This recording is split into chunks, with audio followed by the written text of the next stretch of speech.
आणि आता पाहूयात की कुंभमेळ्यात प्रसिद्ध झालेला IIT बाबा जो आहे त्या IIT बाबाला गांजा बाळगल्याप्रकरणी अटक करण्यात आली. अटकेनंतर त्याला जामीन देखील मिळाला. IIT बाबाजवळ गांजा आढळला होता. अंमली पदार्थ विरोधी पथकाने त्याच्या विरोधात कारवाई केलेली होती. हाच तो IIT बाबा होता ज्याच्याबद्दल कुंभाच्या सगळ्या गर्दीमध्ये म्हणजे या गर्दीत अनेक लाखो चेहरे असतानाही या IIT बाबाबद्दल मोठी चर्चा झालेली होती. IIT पासआउट IIT टॉपर हा व्यक्ती अचानक कसा संन्यस्त आश्रमात गेला म्हणजे तो संन्यासी झाला, महाराज झाला आणि त्याचं एकूणच एक प्रकारचं बोलणं होतं, त्याची म्हणून एक शैली होती ज्यावरून एक फार मोठी चर्चा देखील झाली. पण या IIT बाबाजवळ गांजा सापडल्या कारणाने त्याला अटक करण्यात आलेली होती आणि त्याला जामीन देखील मिळाला. अधिक तपशील आपण जाणून घेणार आहोत. आमचे प्रतिनिधी प्रशांत लीला रामदास आपल्या बरोबर आहेत. प्रशांत, काय माहिती? विशाल, IIT बाबा आपल्याला माहित असेल की ज्यावेळेस महाकुंभ झाला होता त्या महाकुंभच्या दरम्यान IIT बाबाचा प्रचंड उदो झाला होता आणि तो मूळचा हरियाणाचा असलेला हा जो बाबा अभय सिंग आहे याला पोलिसांनी जयपूरमध्ये म्हणजे जे राजस्थानची राजधानी आहे तिथे त्यांना अटक केली होती. त्याला अटक करून त्यांनी सोशल मीडियावरती आत्महत्या करण्याची धमकी दिली होती आणि रिद्धी सिद्धी पार्क मध्ये त्यांनी क्लासिक हॉटेलमध्ये जे ज्याला तिथे शिप्रापथ नावाचं जे पोलीस स्टेशन आहे तिथे त्याला तिथून त्या पोलीस स्टेशन त्यांना IIT बाबा ताब्यात घेतला आहे. त्याच्याकडून गांजा जो अवैध पदार्थ आहे तो गांजा त्याच्यावरून जप्त झालेला आहे.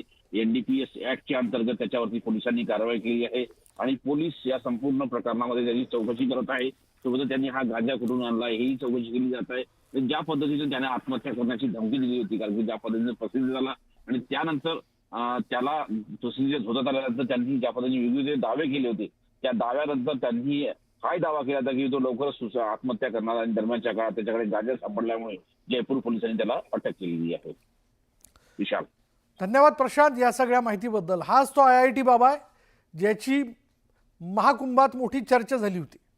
अजीब से केस का बहाना लेके आए ना, बट वो फिर वो करके भी कवर गए. वो फिर मैंने कहीं बोला कि यार अब ये प्रसाद पे करोगे तो कुंभ में तो इतने सारे लोग ओपन नहीं पीते हैं, फिर सबको फिर स्टार करो फिर मतलब ये तो लाइक अंडरस्टूड ही होता ना इन्हें भारत के अंदर. आपके खिलाफ जो भी है चार पीने चल रहे हैं ना अभी. चलो ना आपके खिलाफ FIR भी दर्ज की है? हाँ वो बता तो दिया ना. किस मामले में?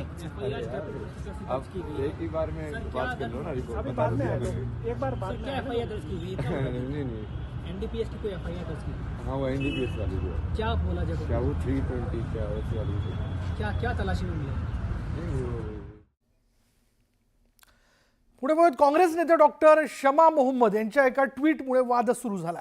टीम इंडियाचा कॅप्टन रोहित शर्मावर शमा मोहम्मद यांनी वजनावरनं टीका केली आणि त्यामुळे नव्या वादाला तोंड फुटलंय.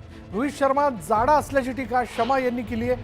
न्यूझीलंड विरुद्ध भारताच्या शानदार विजयानंतर काँग्रेस प्रवक्ता शमा मोहम्मद यांनी कर्णधार रोहित शर्माच्या फिटनेसवर प्रश्नचिन्ह उपस्थित केलं. रोहित शर्मा खेळाडू म्हणून लठ्ठ आहे, त्याने वजन कमी केलं पाहिजे असं ट्विट त्यांनी केलंय. यासोबतच शमा मोहम्मद म्हणालेत की रोहित हा भारताचा सर्वात निराशाजनक कर्णधार आहे. यावर आता BCCI कडून उत्तर आलंय. BCCI सचिव देवजीत सैकिया यांनी या विधानावर तीव्र नाराजी व्यक्त केली. रोहित शर्मा कर्णधार म्हणून आपली भूमिका चोखपणे बजावतोय आणि अशावेळी काँग्रेस नेत्याने केलेली टीका चुकीची असल्याचं त्यांनी म्हटलंय.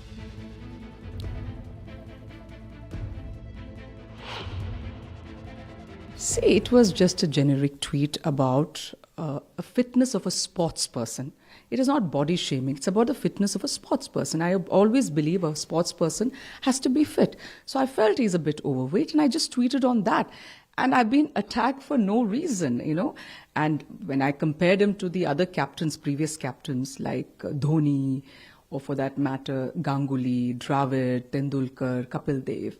So I put in and Virat. I put in a statement.